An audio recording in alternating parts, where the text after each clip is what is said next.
Today, I want to update you on the next stage of this momentous medical initiative. It's called Operation Warp Speed. That means big and it means fast. A massive scientific, industrial, and logistical endeavor unlike anything our country has seen since the Manhattan Project. You really could say that nobody's seen anything like we're doing, whether it's ventilators or testing. Nobody's seen anything like we're doing now within our country since the Second World War. Incredible. Its objective is to finish developing and then to manufacture and distribute a proven coronavirus vaccine as fast as possible. Again, we'd love to see if we could do it prior to the end of the year. We think we're going to have some very good results coming out very quickly. In addition, it will continue accelerating the development of diagnostics and breakthrough therapies. The great national project will bring together the best of American industry and innovation, the full resources of the United States government, and the excellence and precision of the United States military. We have the military totally involved.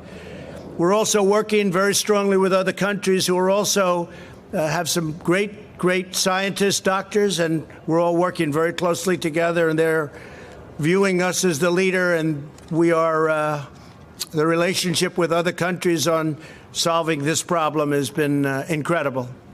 To date, Operation Warp Speed has brought together all of the experts across the federal government from places like the NIH, CDC, FDA, and many other agencies. This historic partnership will now bring together the full resources of the Department of Health and Human Services with the Department of Defense, and we know what that means. That means the full power and strength of the military, and that really talking about the logistics. If we get it, when we get it, that means the logistics, getting it out so that everybody can take it. Hey there, I'm Chris Hayes from MSNBC. Thanks for watching MSNBC on YouTube. If you want to keep up to date with the videos we're putting out, you can click subscribe just below me or click over on this list to see lots of other great videos.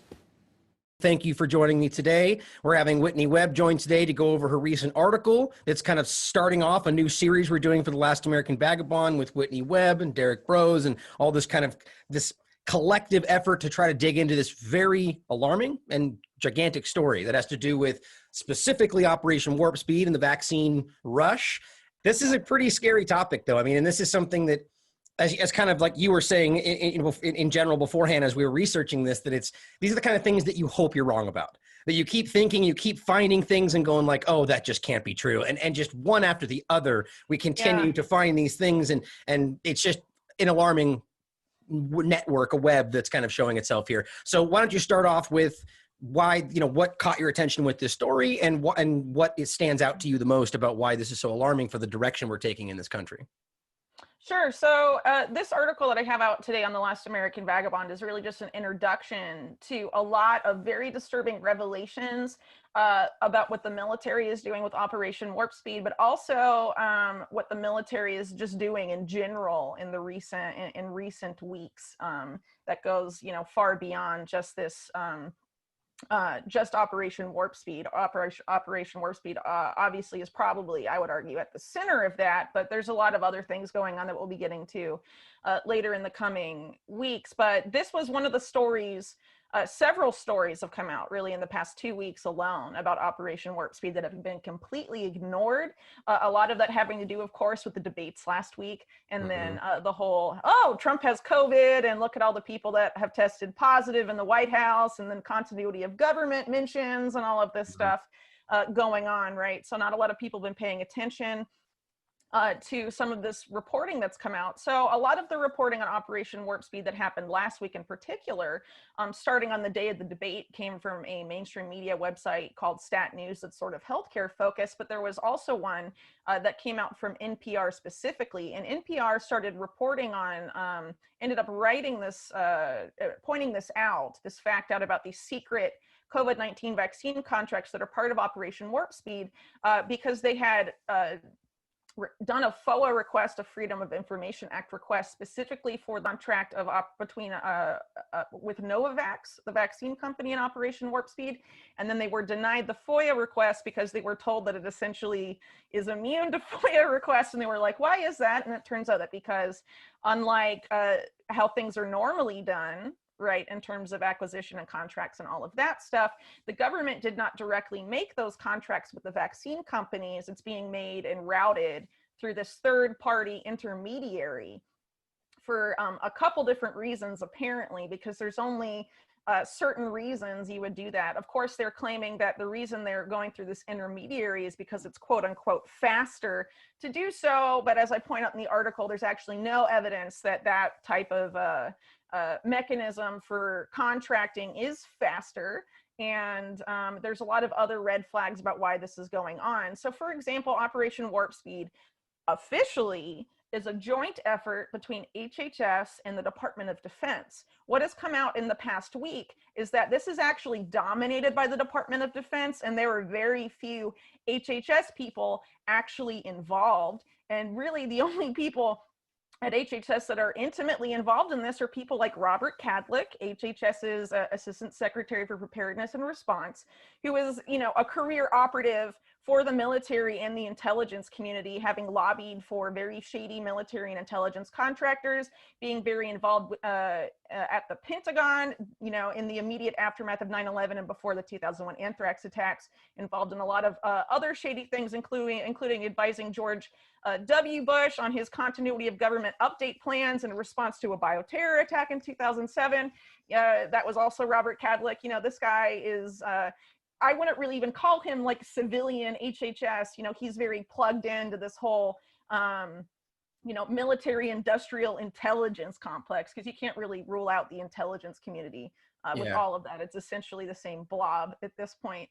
Your work has continued to show Kadlec through this entire process, and it really does highlight the, not just that he's there, because you could argue his position would include him in these things, but the actions that have been taken in the past, and the examples over and over, as well as other groups that they didn't test for safety, didn't do the things they should have, and now they're in a position where they're doing those same things. And if I could clarify, just so people, this is a part that really stands out to me. So this public-private partnership aspect. So what you're saying is essentially that because they've taken this leap that they're telling us is for the betterment of everybody, they're now crossing over into this, you know, overlap between public and private government and, you know, and private institutions. And then they're using that as a way to avoid Americans having the ability to ask to see what's going on there. Is that ultimately how's it been playing out here? And then yeah, well, in a sense, yes. So basically what's going on with these contracts is that they're being routed through what is normally what they call OTAs, which are called other transaction agreements. And this is being managed by this non-government intermediary called Advanced Technology International, which is quite shady, and we can get into them a little bit. But essentially what it means is that no one in the federal government is technically accountable for that contract, really, because it's going through ATI. It's not being made directly between the government and the vaccine companies, which means it's essentially immune to FOIA requests. And also HHS, despite the fact that they're supposedly leading Operation Warp Speed, claims to have no record of any of these vaccine contracts. And this is $6 billion worth of vaccine contracts. Operation Warp Speed has a $10 billion budget. So this is $6 billion worth of that. And HHS is saying they don't have a copy of any of these contracts, and they're being routed through this very suspect contractor, making them immune to FOIA requests. But it's not just immunity to FOIA requests. It also means that these vaccine contracts are, you know, secret, immune to public scrutiny, but also exempt from federal regulations, including safety regulations. And when you consider the fact that a lot of these companies like Johnson & Johnson, for example, have atrocious track records with product safety, right? Johnson & Johnson knew for decades it had asbestos in their baby powder, and they kept selling it, you know, exposing babies to you know, things that cause cancer and young moms and all this stuff. And they continued to sell it, right? So exempting a company like them from federal safety regulations should be a huge red flag to people. So why did they choose to do it in this way? Yeah. But like I was saying, they claim it's faster, but there's no evidence for it actually being faster because they don't even track that data. So it's based on an assumption that it's faster because it's the private sector, and the private sector is faster. And it just so happens to create this entire foggy, unaccountable network, and that was where my mind was going with this. So we're at a point where we're using a vaccine that they've never done before, that they've never tested on animals, that's genetically manipulative, so all these things, and they remove liability from these companies. And then on top of all of it, you're saying that they're removing any ability for the American people to have any insight into the contracts behind all of it. I mean, it just shows you this very shadowy idea of, this is an administration that has been outspoken about accountability and transparency, and yet it's obvious they're going the opposite direction. I mean, that's just very frustrating to me. Well, the head of Operation Warp Speed, this Moncef Slaoui guy, he's openly admitted in the few interviews he's given that all of the Operation Warp Speed vaccines are using new technologies that have never been tested or taken to market before. They are intentionally not using traditional vaccine production methods.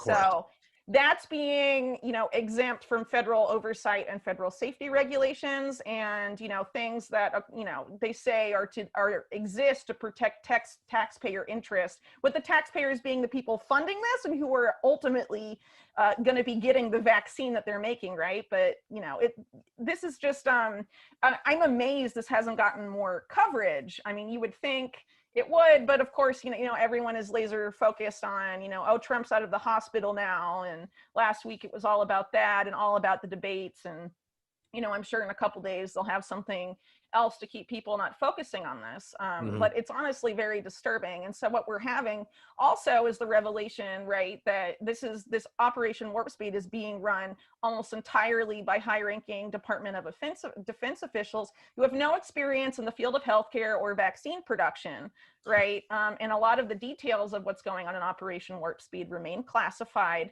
And they're saying that, in these contracts and other aspects of this operation will not be made public. They may be made public, some of them, at some point in the future, but of course they don't elaborate on what that some point is. So, it's honestly just sort of to string people along. I would argue they don't really plan on telling you what's going on here. And of course, in the coming days, right, we'll be getting into a lot more of the other things that have come out about this. But what's really alarming to me in particular is the intermediary, right, that they're routing these contracts through, which is called Advanced Technology International. And there's a couple things about them in particular that we can go into. But what's key, in my opinion, is that their parent company, they were acquired by another company in 2017, and that company is called Analytic Services Inc., or ANSWER, and they are, in my opinion, a front for the CIA. Their longtime head was Dr. Ruth David. He was deputy director of the CIA for Science and Technology. She ran ANSWER from 1998 until 2015. She's the lady that came up with the idea for In-Q-Tel while she was at the CIA. I mean, this lady is was super involved in a lot of really shady things that were going on. ANSWER was the co-host and represented half of the author team, an organizing team of Dark Winter, which we've talked a lot about over the course of this year, the 2001 Dark Winter simulation, sponsored largely by ANSWER when it was being led by Ruth David. And a lot of people that were working for ANSWER before September 11th, 2001 were warning about the next Pearl Harbor, and that the first responders to the next Pearl Harbor, it was going to be on American soil, and it was going to be firefighters and ambulance workers that were going to be, fighting on the new future battlefield right before 9/11. And of course, as we've talked about before, Dark Winter, a lot of the people that participated in that had, this foreknowledge, right, of the 2001 anthrax attacks. And of course, that was a bioterror simulation that predicted a lot of different things about the anthrax attacks before they happened. How convenient, right? So essentially after that, ANSWER capitalized in a huge way off of 9/11 and the anthrax attacks, because it had set up this, what would, after the creation of the Department of Homeland Security, off of those fears, ANSWER and their Institute for Homeland Security that was created before Dark Winter happened became the DHS's first government think tank, which they essentially, were doing all of the R&D, or most of the R&D for DHS up until 2016. when they unexpectedly didn't get their contract for that center renewed. Then they go and they acquire this company, ATI, Advanced Technology International, that is doing all these Operation Warp Speed contracts. Right. I would argue, well, I argue in the article that's because Answer was looking for a way to stay relevant.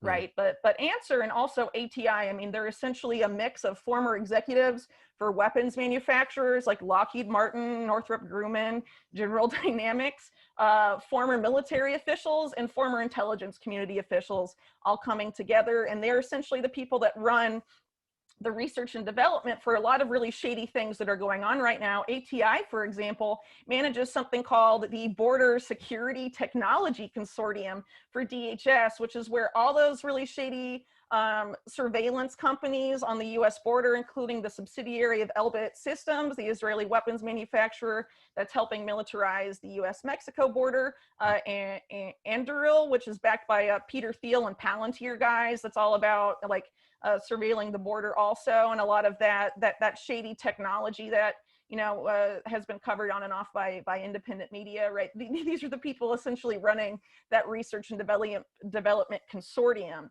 right? And so, and ATI is also doing these warp speed contracts in addition to a lot of this other sort of shady R&D stuff that they do. And some of the R&D stuff they do is really relevant to stuff we've been covering really all year. If I remember correctly, they have one of their consortia, right, is this the Medical Technology Enterprise Consortium, they call it, which is doing all this stuff like implants, gene editing, all for your health, artificial limbs, brain implants, a lot of this transhumanism stuff that's being sold to you as revolutionizing healthcare. They're essentially developing a lot of that stuff in-house, and now they're managing the stuff with Operation Warp Speed. It's a trip. It sounds, it sounds like a shell game. This is just the CIA. It's almost, it's as if companies use their shell companies to distance themselves from the illegal actions they're doing. It's the same exact thing. They're distancing themselves out using,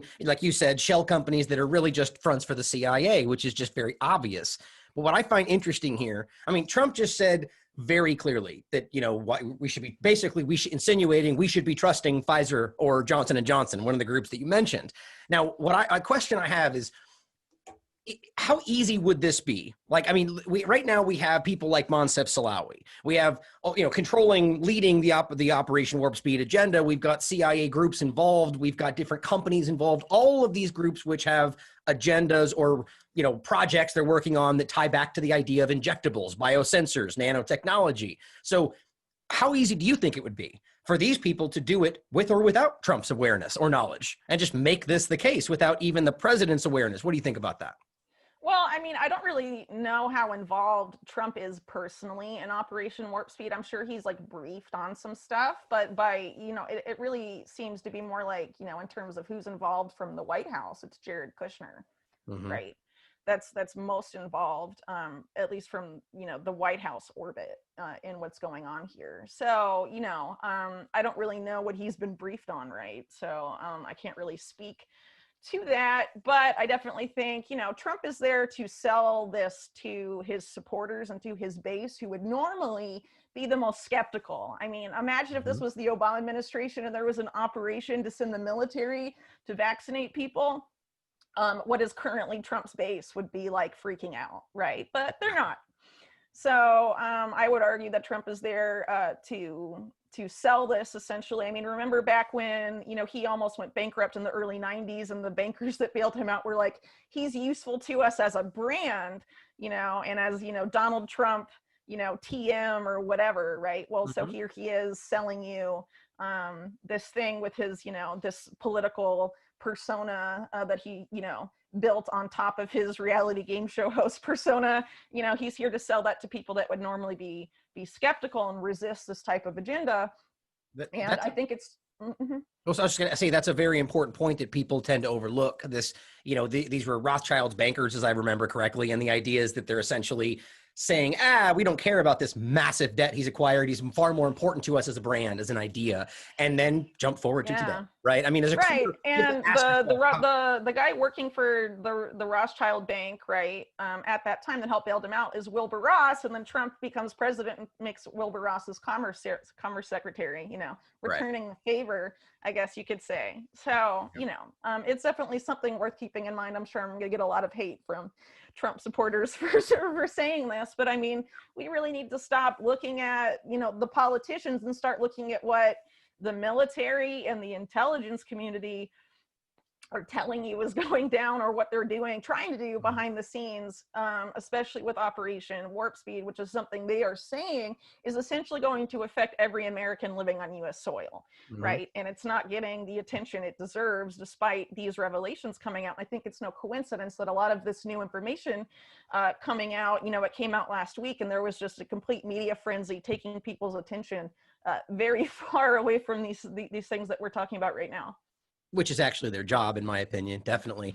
But, I Yeah. think it's interesting to note more on that. If anyone believes that somebody could be in billions of dollars in debt and have somebody buy them out, and that doesn't mean you're beholden in some way to them, is just naive, right? So then you can jump forward today and, and we're talking about something that is tied, in my opinion, very clearly to eugenics and the idea of controlling the population, which comes from these same kind of people we're talking about, the families that have historically been involved in these things. So it's interesting to note that this is the kind of thing that everyone seems involved in around this project. And so more to my point was not so much Trump's awareness, but how easy would it be for these people to execute that program, whether or not the administration or the federal government, this is a above the government kind of idea. My point is just, I think it would be very easy for them to just make it happen.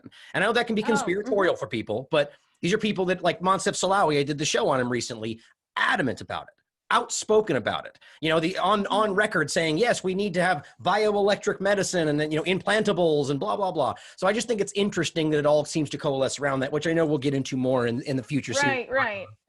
Well, one of the things that came out last week also was the organizational chart for how Operation Warp, who's in charge of it essentially, and in charge of different aspects of it. And Moncef Slaoui is hardly the only person with a major leadership role that is interested in implantable technology and this predictive healthcare based on AI and all of this other really shady stuff. You even have a guy that's overseeing the vaccine stuff that for Operation Warp Speed. He does TED Talks where he talks about injecting animal, like monkey DNA into people so that they can tolerate higher burdens of pathogens. I mean, it's like a total mad scientist, dream. They're, being shielded from federal regulations and public scrutiny. When you bring together, scientists, right, and people with ideas like that, like Moncef Slaoui, and you give them $10 billion and no oversight and let them do, secretive things and involve CIA-linked contractors, it's definitely very alarming and starts to look something much different than what we've essentially been told it is. And, going back to that organizational chart that came out, we were told initially that this was half AHS and half DOD, but there's like really only a handful of HHS people, and most of those people are involved in the therapeutic side, which is not really being funded. Like I said earlier, right? $6 billion has gone to the vaccine contracts out of the $10 billion budget.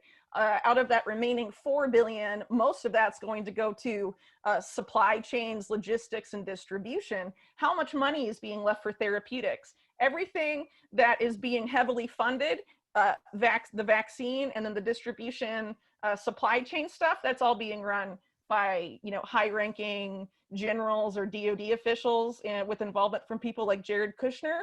You also have a guy being involved in some of the IT angles of this, that's ex-Palantir, and under Kushner's purview there. I mean, it's all very shady what's going on. So this article is really just a taste of what's coming, because there's definitely a lot of other things that we'll be getting into that are just really unsettling. But what's really crazy to me too is that not only does HHS claim to have no records of these vaccine contracts, but ATI, which is awarding the contracts, claims that they had no idea that this was part of Operation Warp Speed. They said that that fact was invisible to the company. So, like, why are all these conflicting statements being given? It really doesn't make any sense. And then, of course, the Department of Defense originally just justified its involvement in Operation Warp Speed because they're so good at logistics and supply chains. But now they're saying in a recent interview, the guy that's in charge of the supply chain stuff said, oh, it's actually because we're so good at contracting and like, you know, awarding contracts, but they didn't award contracts. They're being awarded through this CIA linked shady government contractor. So, you know, things aren't adding up, basically. Right. We're the best at handing out money, right? That makes a lot of sense, right? It's the Wild West with this right now. I mean, whether we're talking stimulus packages or bailouts for the companies, I mean, there's zero oversight or accountability right now. Why would it be any different in this regard, even though it's where we should be most focused on safety and security? It's incredible to me. And if you take the way that you explained that just a moment ago in regard to, you know, the CIA involvement, no accountability, if we were to have laid that out in 2016 and said, this is what we're going to be experiencing, and people would have laughed at us, been like, that's impossible. It's ridiculous. Like, but here we are. And it's just incredible that one of the most dangerous endeavors that I think I've ever seen roll out from a government, genetically manipulating people without any knowledge about what's going to happen. And yet there's no accountability, no oversight. And this is just the beginning of it. Well, here's the thing, right? Operation Warp Speed is supposed to be, you know, delivering medicine in peacetime, vaccine, whatever, peacetime to the American people with American people's money.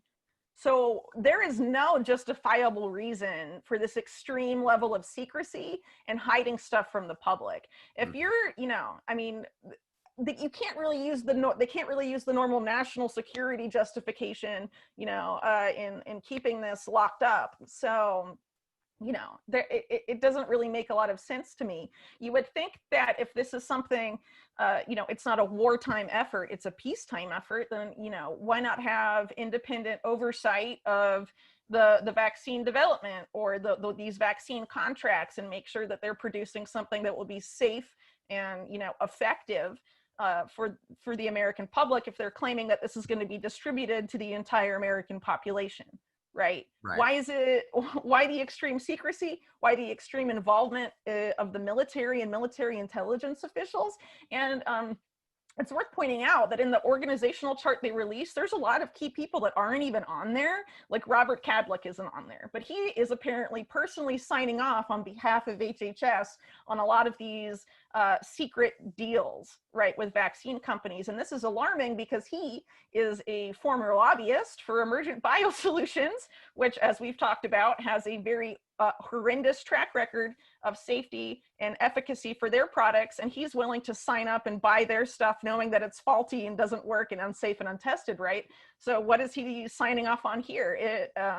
You know, just another red flag. And of course, it's worth pointing out, I believe we talked about this last time I was on, Emergent Biosolutions is going to be, on behalf of Operation Warp Speed, manufacturing their vaccines, right, that are going to be distributed. So these vaccine contracts are for the production of the for the creation, the development, the research and development of the vaccine, right? But the production is going to be done by Emergent Biosolutions, and Emergent Biosolutions factory that's doing this is being, their new supervisor of that factory is this military intelligence guy that led teams all over Iraq and Afghanistan. And he's also a military intelligence analyst for North Korea and Iran. That sounds like a kind of high-ranking guy, right? The opposite of what would be involved in a program like this. Yeah, but he's supposed to be involved in this, you know, the best guy for the job, right? In supervising a vaccine facility as part of Operation Warp Speed. I mean, it's, you know, the militarization of this, I would argue, was part of what we talked about a couple weeks ago, like with this Google, Pentagon healthcare partnership, this government effort. Well, I would argue it's the intelligence community, Silicon Valley, and the Pentagon all working together to essentially militarize healthcare and, you know, essentially outsource a lot of it to AI.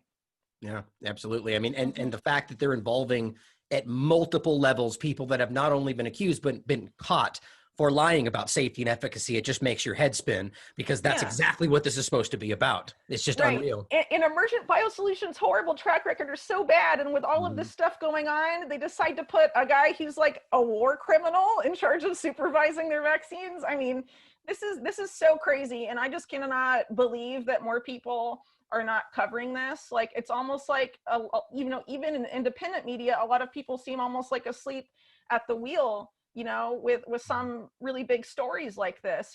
I guess people have been, even in independent media have once again, just like 2016, sheep-herded into Team Red and Team Blue, Yep. and are covering this while, we have the political circus to distract us, and behind the scenes, stuff like this is happening with Operation Warp Speed that is going to affect both supporters of Team Red and Team Blue. It doesn't really matter. They're saying this is going to be for January 2021.